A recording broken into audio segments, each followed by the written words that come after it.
ہاں جی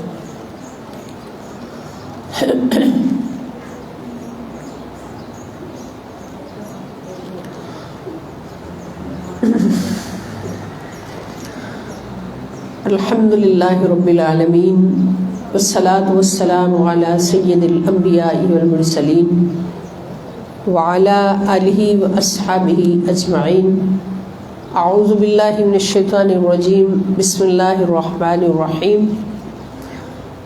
الہدایہ قرآن کلاس، موضوعاتی دورہ قرآن کریم، دورہ قرآن انسائکلوپیڈیا. تمام شرکاء کلاس کو، دوست احباب کو خوش آمدید. اللہ رب العزت کے فضل و احسان اور نبی کریم صلی اللہ تعالی علیہ وآلہ وسلم کے تصدق سے ہم دورہ قرآن، موضوعاتی دورہ قرآن کے سلسلہ میں بہت اہم اور مین موضوع ایمان بالرسالت پر اس وقت فیضیاب ہو رہے ہیں، اور اس بات کا ہم ادراک کر چکے ہیں کہ ایمان بالتوحید مکمل نہیں ہوتا ایمان بالرسالت کے بغیر.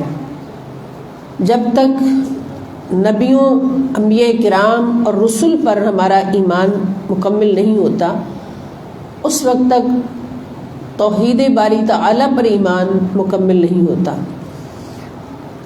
اور سارے انبیاء کرام پر ایمان کیا ہے کہ قرآن کہتا ہے کہ مومن وہ ہے جو کہے کہ لا نفرق بین احد من رسلہ، کہ ایمان لانے میں ہم کسی بھی نبی میں فرق نہیں کرتے.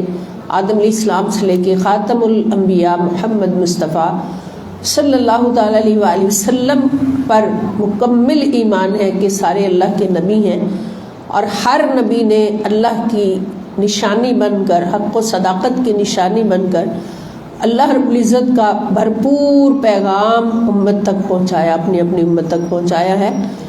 اور نبی آخر الزمان صلی اللہ تعالی علیہ وآلہ وسلم پر ایمان یہ ہے کہ حضور قیامت تک کے لیے نبی بن کر آئے ہیں. انی رسول اللہ الیکم جمیعا.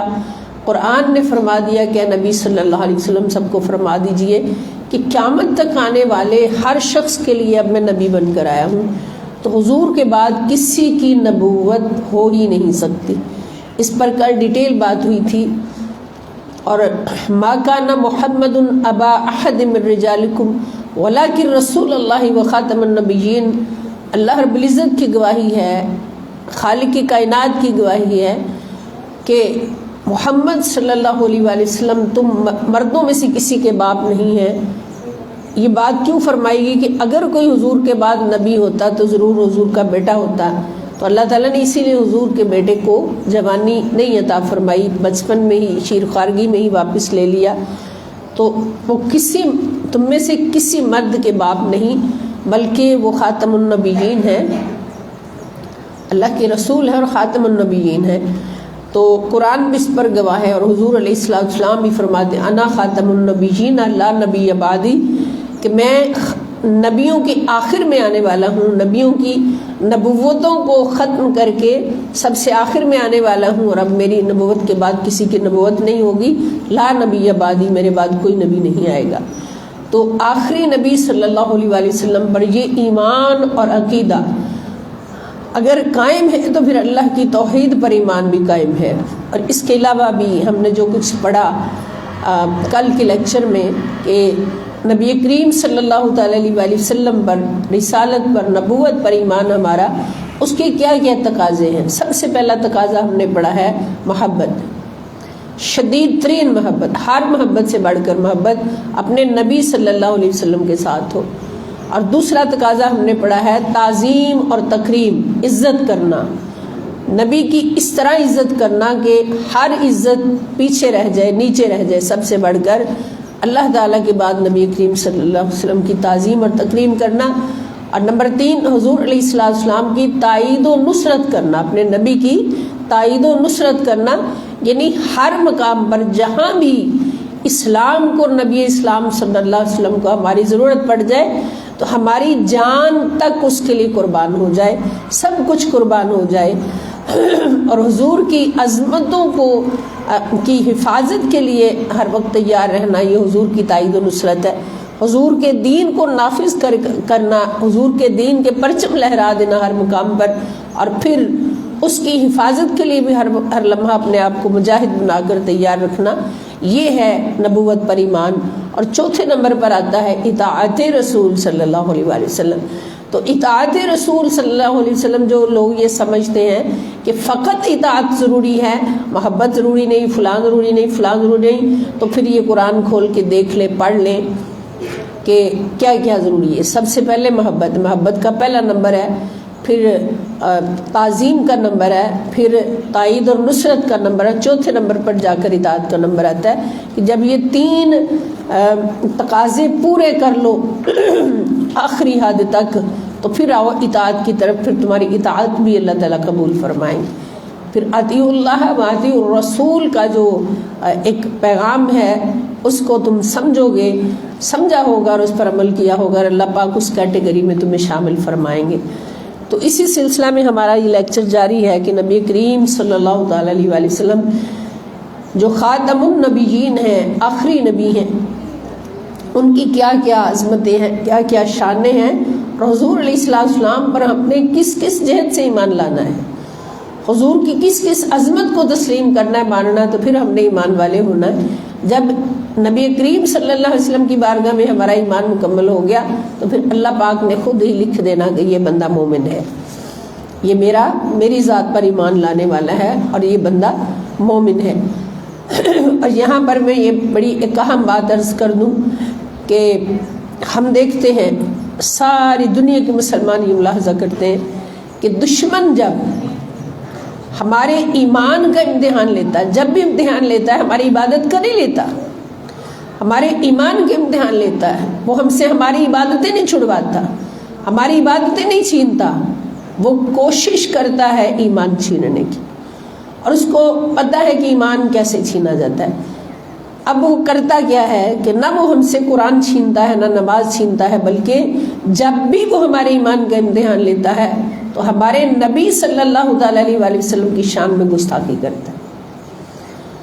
کہ دیکھا جائے کہ پاکستان میں بسنے والے اور دیگر اسلامی ممالک میں بسنے والے مسلمانوں کا ایمان کے لحاظ سے کہاں پر ان کا مقام ہے، ایمان ان کا کتنا مضبوط ہے، کتنا ختم ہو چکا، تو وہ نبی کریم صلی اللہ تعالیٰ علیہ وآلہ وسلم کی ذات والا صفات پر کبھی کوئی بات کرتا ہے، کبھی کوئی اپنی خصلتیں دکھاتا ہے، گندی خصلتیں دکھاتا ہے، تو پھر جو ایمان والے ہوتے ہیں یہاں پر ایمان کی وہ نکھار ہوتا ہے۔ اللہ تعالیٰ فرماتے ہیں نا کہ ایمان ہمیشہ آزمائش سے پہچانا جاتا ہے، عبادت والے آزمائش سے نہیں، عبادت تو سوکھی ہے، ہر کوئی کرتا پھرتا ہے، لیکن آزمائش ہمیشہ ایمان والوں کی ہوتی ہے، اور آزمائش میں ہی ایمان پہچانا جاتا ہے کون بندہ ایمان کے کس مقام پر ہے۔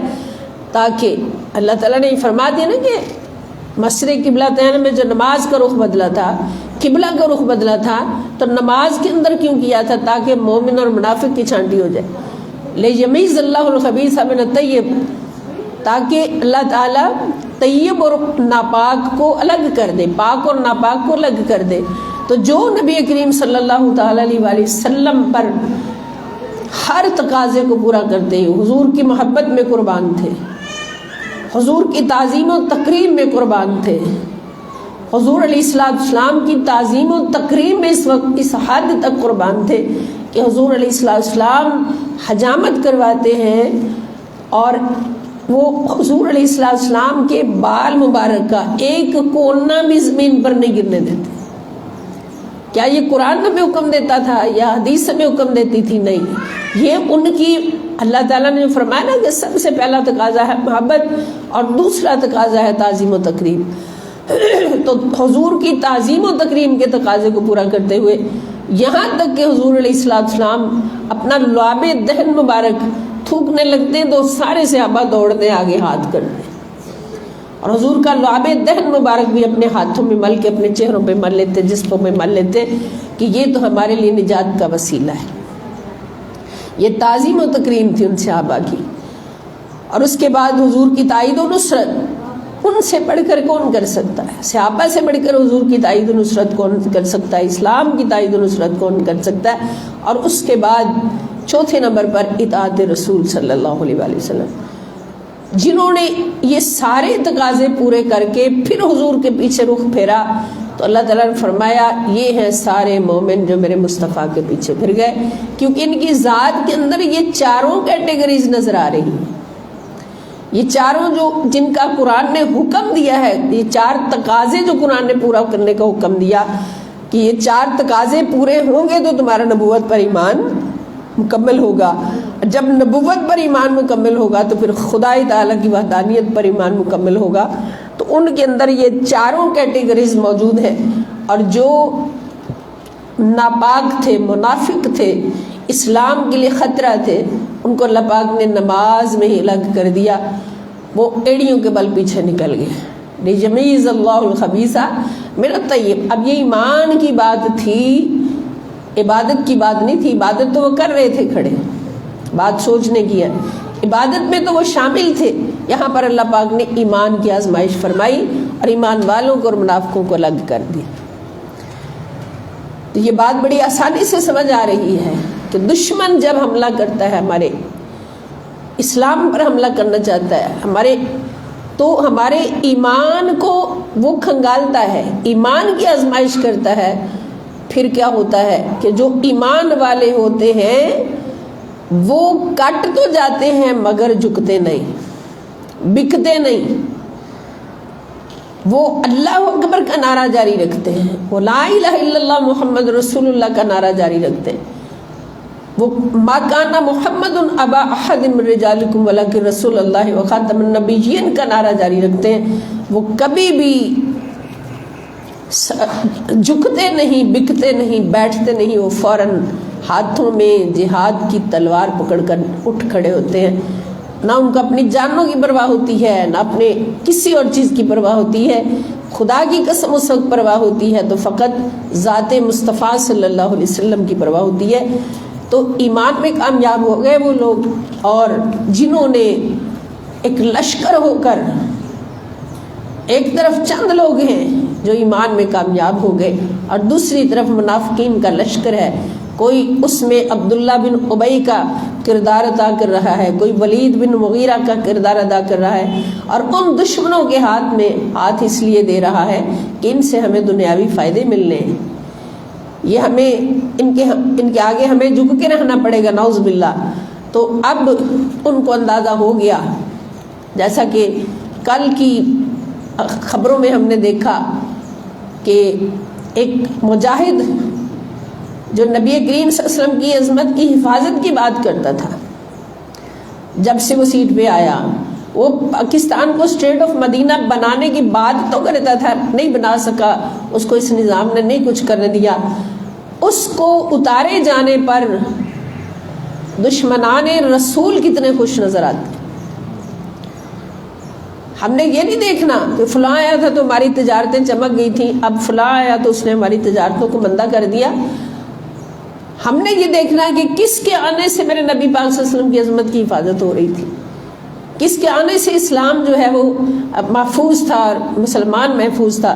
اب ہم نے اپنی آنکھوں سے وہ ویڈیوز دیکھی جس میں وہ شخص خوش ہوتا اور خوشیاں مناتا نظر آ رہا ہے، نعوذ باللہ. اس نبی کے نام لیوا کے اتارے جانے پر کہ جس نے ہمارے نبی صلی اللہ علیہ وآلہ وسلم کی شان اقدس میں گستاخی کرتے ہوئے غلط خاکے بنائے تھے، وہ خوشی سے جھوم رہا ہے. ہر منافق، ہر کافر، ہر مشرک خوشی سے جھوم رہا ہے کہ چلو ایک تو مجاہد اترا. تو بات یہ سمجھانے کا مقصد یہ ہے کہ ایمان ہمیشہ آزمائش ایمان پہ ہوتی ہے، عبادت پہ آزمائش نہیں ہوتی. اور ایمان کی آزمائش قرآن سے نہیں، نمازوں سے نہیں، نبی صلی اللہ علیہ وآلہ وسلم کی ذات پر بات کر کے ہوتی ہے. وہ یہ نہیں دیکھتے اس کو قرآن سے کتنی محبت ہے. انہوں نے فساد پھیلانے والے، ان کے ہاتھوں میں قرآن دے کے بھیجا ہوا، ہمارے اندر چھوڑا ہوا. کہ قرآن دکھاؤ تم لوگوں کو، مگر قرآن دکھاتے دکھاتے دلوں سے صاحب قرآن کو نکال دو، جو مقصد ان کا، اس لیے کہ قرآن کی محبت فقط ایمان نہیں، جس محبت کو اللہ تعالیٰ نے ایمان فرمایا ہے وہ محمد رسول اللہ صلی اللہ علیہ وآلہ وسلم کی محبت ہے، وہ خاتم النبیین کی، ختم نبوت کی حفاظت ہے، حضور علیہ السلام کی تائید و نصرت، حضور علیہ السلام کی حد درجہ تعظیم و تکریم ہے، اور پھر آخر میں تقاضا ہے اطاعت کا۔ اس لیے قرآن نے بھی آپ دیکھیں گے کہ ہر موضوع سے بڑھ کر ایمان بالرسالت کی موضوع کو قرآن پاک نے انتہائی ڈیٹیل کے ساتھ بیان کیا، تفصیل کے ساتھ بیان کیا، اور اس پر ہر جہت سے اس کو کھول کھول کر بیان کیا، اور ہر مومن کو ہر جہت پر ایمان لانے کا حکم دیا۔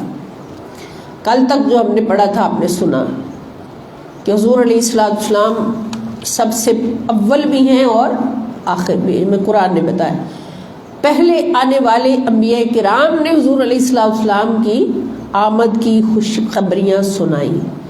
آدم علیہ السلام نے اللہ سے معافی مانگی تو وسیلہ محمد مصطفیٰ سے مانگی صلی اللہ علیہ وسلم۔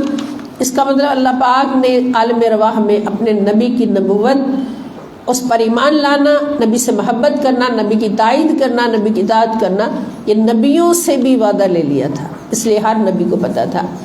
اور اسی طرح کہ حضور کی نبوت کی ابتدا کب سے ہوتی ہے، تو یہ حضور سب سے اول ہیں اور سب سے آخر ہیں، یہ بھی ہم نے پڑھا۔ ابراہیم علیہ السلام نے حضور کے لیے دعا مانگی، عیسیٰ علیہ السلام نے حضور کی آمد کی خوشخبریاں سنائی، اور پھر اللہ نے گواہی دی کہ محمد صلی اللہ علیہ وآلہ وسلم خاتم النبیین ہیں اور آپ کے بعد کوئی نبی نہیں۔ یہ ساری حضور علیہ السلام کی عظمتیں جاری ہیں جن پر ایمان لانا ہی اللہ پر ایمان لانا ہے، نبوت پر ایمان، اللہ پر ایمان۔ تو آج کل کے بعد آج ہم جس موضوع پر پہنچے ہیں، حضور علیہ السلام کی جس خوبی پر کہ اللہ تعالیٰ نے آپ پر دین اسلام کی تکمیل فرمائی ہے۔ یہ انسائکلوپیڈیا، قرآن انسائکلوپیڈیا جلد نمبر 2 ہے، اور میرے پاس جو سیٹ ہے اس میں صفحہ نمبر 1013 ہے، 1013۔ تو اللہ تعالیٰ فرماتے ہیں سورۃ المائدہ آیت نمبر 3 میں، الیوم اکملت لکم دینکم واتممت علیکم نعمتی ورضیت لکم الاسلام دینا، آج میں نے تمہارے لیے تمہارا دین مکمل کر دیا اور تم پر اپنی نعمت پوری کر دی، اور تمہارے لیے اسلام کو بطور دین یعنی مکمل نظام حیات کی حیثیت سے پسند کر لیا۔ یعنی اسلام کو تمہارے لیے مکمل نظام حیات کی حیثیت سے پسند کر لیا۔ یہ حضور علیہ السلام پر دین کی تکمیل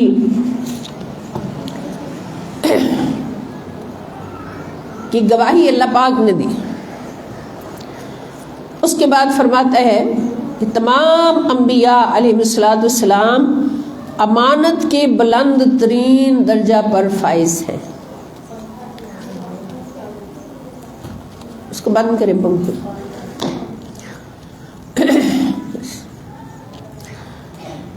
اللہ تعالیٰ فرماتے ہیں وما کان لنبی ان یغل، کہ اور کسی نبی کی نسبت یہ گمان ہی ممکن نہیں کہ وہ کچھ چھپائے گا۔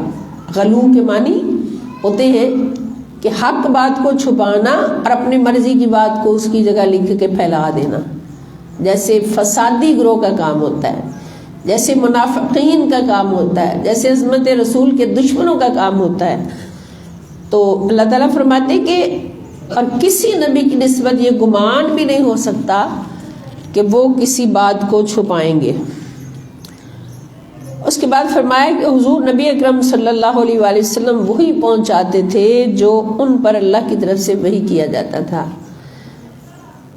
تو اس میں بھی حوالہ جات موجود ہیں۔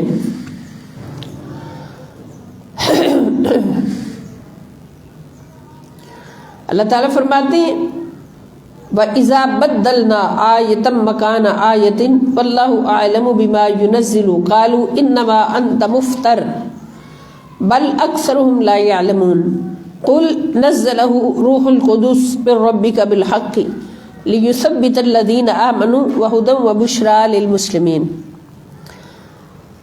اور جب ہم کسی آیت کی جگہ دوسری آیت بدل دیتے ہیں، یہ اس پر پہلے بھی ذکر ہوا تھا کہ ایک حکم آتا ہے اور اس کے بعد اس حکم میں ذرا نرمی ہوتی ہے، اور پھر اس کے بعد کسی برائی کی زیادہ نقصانات کو دیکھتے ہوئے وہ حکم منسوخ کر دیا جاتا ہے اور اس کی جگہ دوسرا حکم آ جاتا ہے۔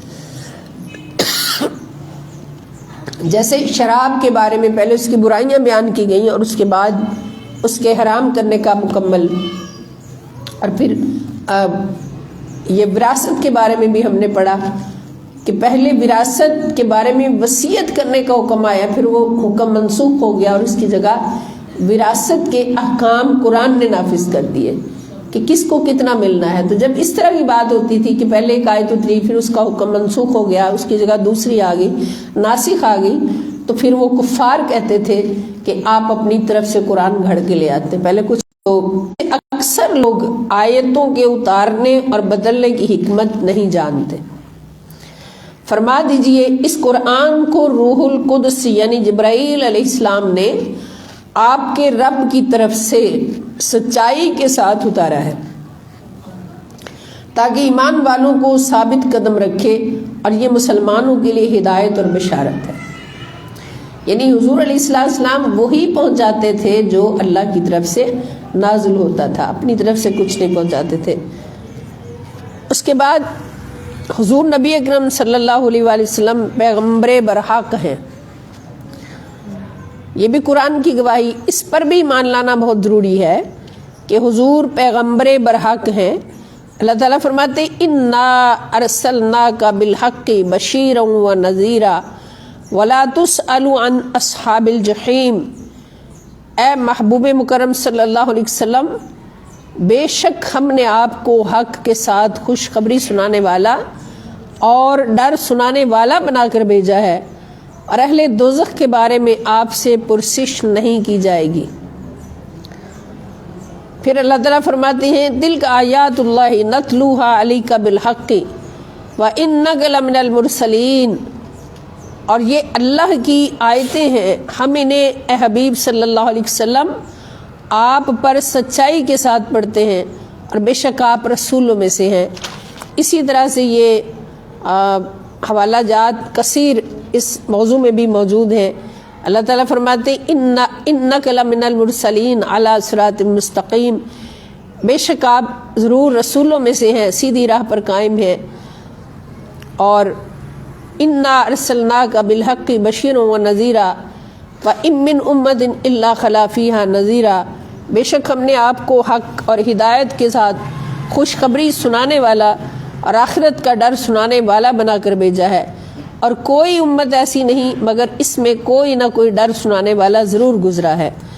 تو یہ ساری گواہیاں کس طرف جاتی ہیں کہ جو کچھ اللہ تعالیٰ نے حضور علیہ السلام کو فرمایا، اللہ نے اسی کی تبلیغ، نبی کریم صلی اللہ علیہ وسلم نے اسی کو آگے پہنچایا امت تک۔ اس کے بعد یہ کہ اللہ تعالیٰ نے آپ پر ایمان لانے اور آپ کی تصدیق اور نصرت کے لیے تمام انبیاء کرام سے عہد لیا تھا، یعنی نبی کریم صلی اللہ تعالیٰ علیہ وآلہ وسلم پر ایمان لانے اور آپ کی تائید و نصرت کا عہد اللہ تعالیٰ نے نبیوں سے بھی لیا، اور اس پر ڈیٹیل بات ہو چکی ہے کہ عالم ارواح ہے، اللہ تعالیٰ نے سارے انبیاء کی ارواح کو اکٹھا کیا، اور پھر نبی کریم صلی اللہ تعالی وسلم کی روح مبارک کو سٹیج کی زینت بنا کے اللہ پاک نے خود حضور کے بارے میں خطاب فرمایا، اور سارے ارواح انبیاء سے یہ عہد لیا کہ یہ میرے آخری نبی بن کر آئیں گے، اب تم پر لازم ہے کہ تم ان پر ایمان بھی لاؤ گے، جبکہ تمہیں نبوت بھی مل چکی ہوگی، کتاب بھی مل چکی ہوگی، تم ان پر ایمان بھی لاؤ گے، ان کی تائید و نصرت بھی کرو گے، ان کو اپنا نبی بھی مانو گے۔ تو سارے نبیوں سے یہ عہد لیا تھا، یہ ہمارے لاسٹ لیکچر میں اس کی پوری ڈیٹیل موجود ہے۔ تو اسی طرح اللہ تعالیٰ مختلف نبیوں سے عہد لیا اللہ تعالیٰ نے، سارے نبیوں سے عہد لیے نبی کریم صلی اللہ تعالی وسلم کی تائید و نصرت پر. تو اگر انبیاء کرام سے یہ عہد ہے تو پھر امتیوں سے بھی نبی کریم صلی اللہ علیہ وسلم کی تائید و نصرت کا عہد ہے. تو اسی لیے یہ 4 تقاضے پورے کریں گے تو ایمان مکمل ہوگا. اس کے بعد قرآن کہتا ہے کہ اہل کتاب پہلے ہی سے آپ کے سچے اور آخری نبی ہونے کی حقیقت سے بخوبی آگاہ تھے. کہ حضور ابھی آئے بھی نہیں تھے دنیا میں، لیکن جو کتابیں پہلے نازل ہوئی تھیں، توریت، زبور، انجیل، تو ان سب میں نبی کریم صلی اللہ علیہ وسلم کی عظمت و شان کا ذکر تھا. اس لیے جو ان کے وہ عالم ہوتے تھے توریت، زبور، انجیل کے، تو وہ نبی کریم صلی اللہ علیہ وسلم کی عظمت کو پہلے سے جانتے تھے. جیسے میں نے وہ واقعہ سنایا تھا کہ 10 سال کی عمر میں حضور علیہ السلام حضرت ابو طالب کے ساتھ شام کے سفر پہ جاتے، تو ایک یہودی راہب حضور کو دیکھ لیتا ہے اور فوراً کہتا ہے کہ ابو طالب یہ بچہ کون ہے؟ انہوں نے کہا میرا بھتیجا ہے. تو کہنے لگا اس کو فوراً واپس لے جائیں، اس میں مجھے آخری نبی کی نشانیاں نظر آ رہی. تو یہ اس لیے کہ اس نے اپنی کتاب میں حضور علیہ السلام کا پورا ذکر پڑھا تھا، حضور کی عظمتوں کو پڑھا تھا. تو ہر نبی اور ہر کتاب جو ہے وہ آپ آخری نبی صلی اللہ علیہ وآلہ وسلم کے ذکر سے اور عظمتوں سے بخوبی آگاہ تھے. اور اس کے بعد حضور نبی اکرم صلی اللہ علیہ وسلم کی جانب سے تمام پیغمبروں اور آسمانوں کی تصدیق ہے. یعنی ہمارے پیارے نبی صلی اللہ علیہ وسلم کی شان یہ ہے کہ حضور نے آ کے سابقہ سب انبیاء کی تصدیق فرمائی اور ساری کتابوں کی تصدیق فرمائی. تو اس پر بھی یہ قرآن پاک کی آیات جو ہیں یہ حوالہ جات موجود ہیں. ایک چھوٹی سی آیت کا حوالہ پیش کر دیتی ہوں کہ میرا نبی صلی اللہ علیہ وسلم اللہ تعالیٰ فرماتے ہیں وہ نہ مجنون ہے یا نہ شاعر ہے جیسے لوگ کہتے تھے کفار، بلکہ وہ دین حق لے کر آئے ہیں اور انہوں نے اللہ کے پیغمبروں کی تصدیق کی ہے، پہلے آنے والوں کی. اور پھر فرمایا کہ اس سے پہلے موسیٰ علیہ السلام کی کتاب توریت پیشوا اور رحمت تھی، اور یہ کتاب اس کی تصدیق کرنے والی ہے، عربی زبان میں ہے تاکہ ان لوگوں کو ڈرائے جنہوں نے ظلم کیا، ہر نیکوکاروں کے لیے خوشخبری ہو. یعنی قرآن جو ہے یہ توریت کی تصدیق کر رہا ہے، انجیل کی تصدیق کر رہا ہے. اب جو ہم توریت، زبور، انجیل کے بارے میں پڑھ رہے ہیں یہ کہاں لکھا ہے؟ قرآن میں لکھا ہے نا. تو قرآن پاک ہی اس کی تصدیق کر کر کے ہمیں بتا رہا ہے. اس کے بعد قرآن پاک کہتا ہے کہ اہل کتاب کو رسول اکرم صلی اللہ علیہ وسلم پر ایمان لانے کا حکم. اہل کتاب جو ہیں جب آخری نبی تشریف لا چکے ہیں تو تمام اہل کتاب پر فرض ہے کہ وہ حضور نبی کریم صلی اللہ علیہ وسلم پر ایمان لائیں. قرآن کہتا ہے کہ تم بہترین امت ہو، سورۃ آل عمران آیت نمبر 110، جب سب لوگوں کی رہنمائی کے لیے ظاہر کی گئی ہے، تم بھلائی کا حکم دیتے ہو اور برائی سے منع کرتے ہو اور اللہ پر ایمان رکھتے ہو، اور اگر اہل کتاب بھی ایمان لے آتے تو یقیناً ان کے لیے بہتر ہوتا. ان میں سے کچھ ایمان والے بھی ہیں اور ان میں سے کچھ نافرمان ہیں. یعنی اہل کتاب جو ہیں ان پر بھی فرض ہے کہ وہ نبی کریم صلی اللہ علیہ وسلم یا آخر الزمان پر ایمان لائیں. اگر حضور پر ایمان نہیں لائیں گے تو یہ سوال ہی پیدا نہیں ہوتا کہ وہ انتہائی نیکوکار ہونے کے باوجود بھی جنت میں چلے جائیں. جنت میں اسی کا داخلہ ہوگا آخری نبی کے آ جانے کے بعد جو آخری نبی پر ایمان لائے گا. ان سارے تقاضوں کو پورا کرتے ہوئے جو تقاضے بیان ہو چکے. اسی طرح اللہ تعالیٰ نے یہ مختلف آیات میں مختلف صورتوں میں اہل کتاب کو آخری نبی پر ایمان لانے کا حکم دیا. اس کے بعد آپ پر ایمان لانا ہی مومن کی نشانی ہے. تو اس پر ڈیٹیل گفتگو ہو چکی ہے اور اس پر ایک حوالہ میں نے آپ کو بتایا بھی تھا پہلے لیکچر میں کہ سورۃ المائدہ، سورۃ النساء ہے آیت نمبر 61 کہ وَإِذَا قِيلَ لَهُمْ تَعَالَوْا إِلَى مَا أَنزَلَ اللَّهُ وَإِلَى الرَّسُولِ، اور جب ان سے کہا جاتا ہے، کن سے؟ منافقین سے، کہ اللہ کے نازل کردہ قرآن کی طرف اور رسول پاک صلی اللہ علیہ وآلہ وسلم کی طرف آؤ، رأیت المنافقین، تو آپ دیکھیں گے کہ آپ منافقوں کو دیکھیں گے، یصدون عنک صدودا، کہ وہ آپ کی طرف رجوع کرنے سے گریز کرتے ہیں. یعنی قرآن کی طرف تو وہ بھاگتے ہیں مگر آپ کی طرف جانے سے گریز کرتے ہیں. تو اس لیے آپ پر ایمان لانا ہی مومن کی نشانی ہے. جو آپ پر ایمان نہیں لاتا، قرآن سے محبت کرتا ہے، رسول پاک صلی اللہ علیہ وسلم محبت نہیں کرتا، وہ منافق ہے. اس کو کبھی بھی مومن نہیں کہہ سکتے، وہ منافق ہے.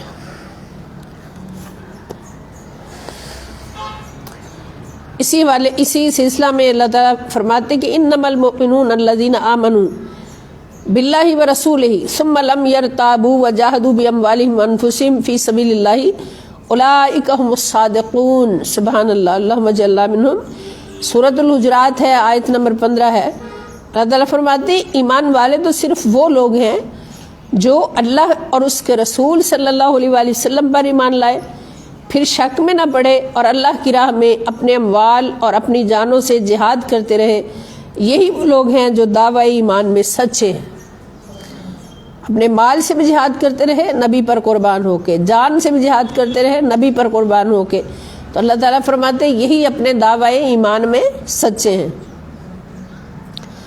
اس کے بعد یہ کہ تورات اور انجیل میں بھی حضور نبی کریم صلی اللہ علیہ وسلم کا ذکر جمیل موجود ہے کہ حضور کے آنے سے پہلے ہی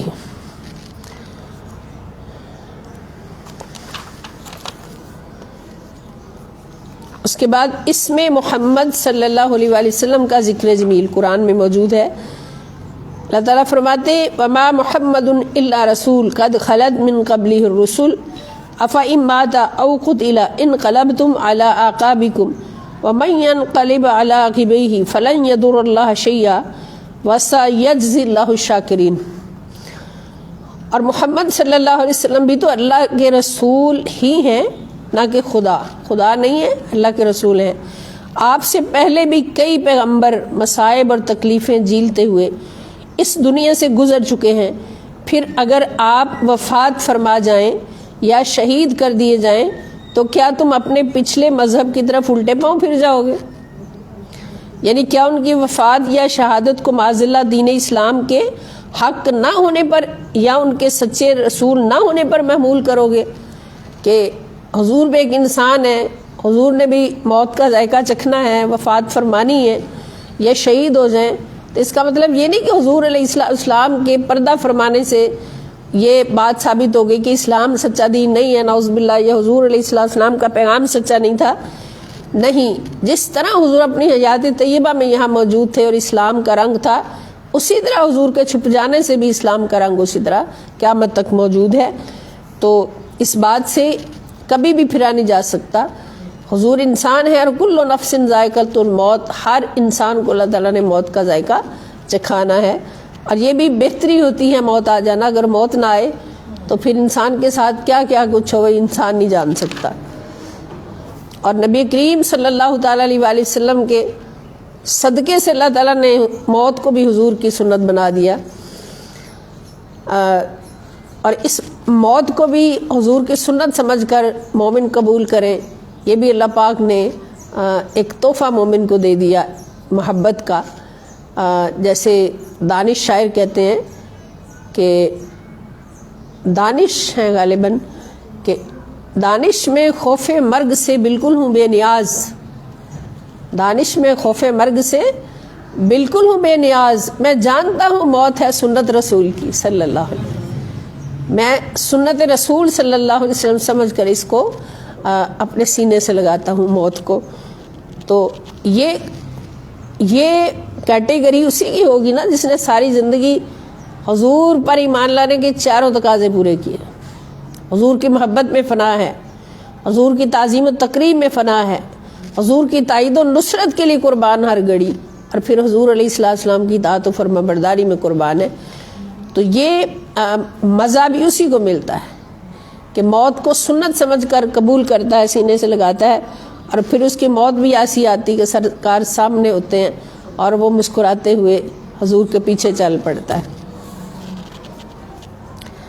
پھر حضور علیہ السلام کے اسماء مبارکہ کا بیان ہے پورے قرآن میں. تو مختلف نام، اب یہ بات روز روشن کی طرح عیاں ہے ہر مسلمان پر، ہر قرآن پڑھنے والے پر. کوئی مان لیتا ہے تو مومن ہے، نہیں مانتا تو منافق ہے. کہ حضور علیہ السلام کو اللہ تعالیٰ نے آپ کے ذاتی نام سے ڈائریکٹ نہیں پکارا کبھی. یہ بھی محبت کی انتہا ہوتی ہے کہ جس سے محبت ہوتی ہے، جو پیارا ہوتا ہے، تو اس کا ذاتی نام زبان پہ نہیں آتا، بلکہ جس صورت میں اس کو دیکھا جاتا ہے تو اسی طرح کا نام زبان پہ آ جاتا ہے.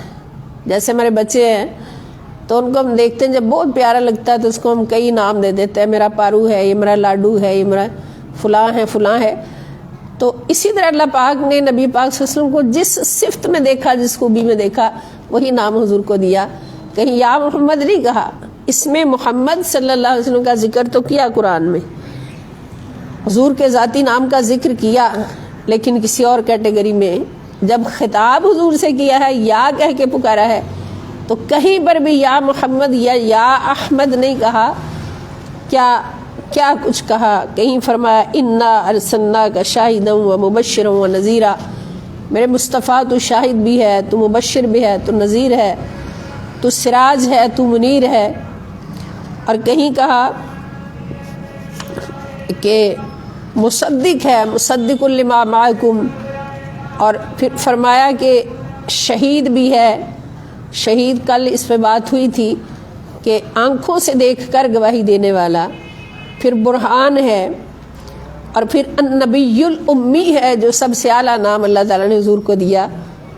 تو اس کا آپ نے کل مطلب سنا بھی تھا کہ ایسا نبی جس کا دنیا میں کوئی استاد نہیں ہے سوائے اللہ تعالیٰ کے، اللہ ہی اس کا استاد ہے، اور اس کی تربیت کرنے والا بھی خدا ہے، وہ نبی امی.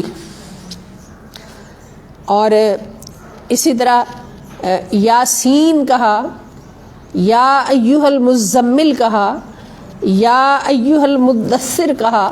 یعنی کمبل اوڑے ہوئے دیکھا تو مزمل کہہ دیا، چادر مبارک اوڑے ہوئے دیکھا تو یا ایھا المدثر کہہ دیا. اور اسی طرح رؤوف فرما دیا، رحیم فرما دیا، بشیر فرما دیا، نذیر فرما دیا، منذر فرما دیا، طٰہٰ فرما دیا، رحمت للعالمین فرما دیا، نذیر اور مبین فرما دیا.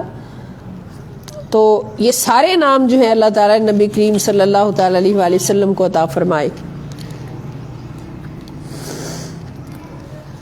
داعین الی اللہ فرما دیا، سراج منیر فرما دیا، یاسین فرما دیا، عبدی ہی فرما دیا کہ میرا خاص بندہ. مبشر فرما دیا، مبشرن، اور منذر فرما دیا. تو یہ سارے نام اللہ تعالیٰ نے اپنے پیارے نبی صلی اللہ تعالیٰ علیہ وآلہ وسلم کو عطا فرمائے. سورۃ التکویر ہے، 30ویں پارے کی سورت، آیت نمبر 21. اللہ تعالیٰ فرماتے ہیں انہ لقول رسول کریم ذی قوۃ عند ذی العرش مکین مطاع ثم امین. یعنی حضور مطاع بھی ہیں، امین بھی ہیں.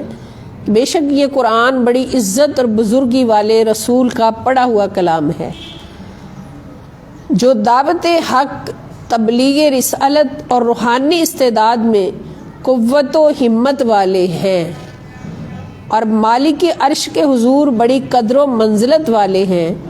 تمام جہانوں کے لیے واجب الاطاعت ہیں، کیونکہ ان کی اطاعت ہی اللہ کی اطاعت ہے. ایماندار ہیں، وحی اور زمین و آسمان کے سب الوہی رازوں کے حامل ہیں. اس میں کتنے نام اللہ تعالیٰ نے آپ کو، کتنی صفات عطا فرما دی. پھر سورۃ الغاشیہ 30ویں پارے کی سورت، آیت نمبر 21 ہے فذکر انما انت مذکر. بس آپ نصیحت فرماتے رہیے، آپ تو نصیحت ہی فرمانے والے ہیں. یعنی مذکر بھی حضور کا نام دیا. یا ایھا المدثر کہا، اے چادر اوڑھنے والے حبیب صلی اللہ علیہ وسلم. یا ایھا المزمل کہا، اے کملی کی جھرمٹ والے حبیب صلی اللہ علیہ وسلم. اور پھر فرمایا کہ وَأَنَّهُ لَمَّا قَامَ عَبْدُ اللَّهِ يَدْعُوهُ كَادُوا يَكُونُونَ عَلَيْهِ لِبَدًا.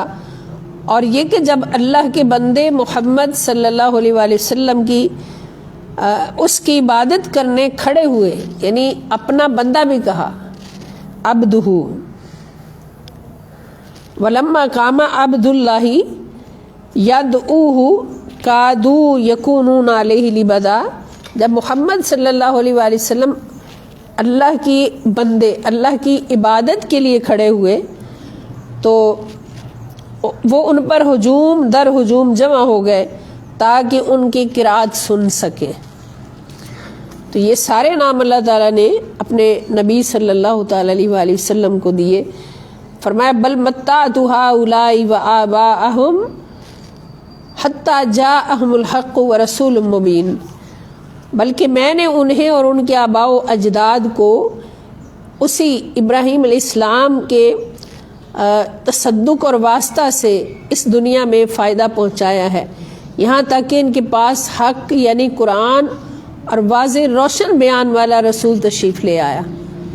اللہ تعالیٰ نے نبی کریم صلی اللہ تعالیٰ علیہ وآلہ وسلم کو اتنی پیاری پیاری صفات اور اتنے پیارے پیارے نام عطا فرمائے، تو یہ قرآن گواہ ہے اس پر۔ تو ان ساری صفات پر ایمان لانا، ان ساری صفات کی عظمتوں کو تسلیم کرنا، یہی ایمان ہے، اس کے سوا ایمان کچھ اور نہیں ہے۔ تو آج ہم اپنا ٹاپک یہیں پہ وائنڈ اپ کرتے ہیں، اور کل انشاءاللہ ہم حاضر ہوں گے حضور نبی اکرم صلی اللہ علیہ وآلہ وسلم کے خصائص اور کمالات کا بیان لے کر جو قرآن نے ہمیں بتائے ہیں۔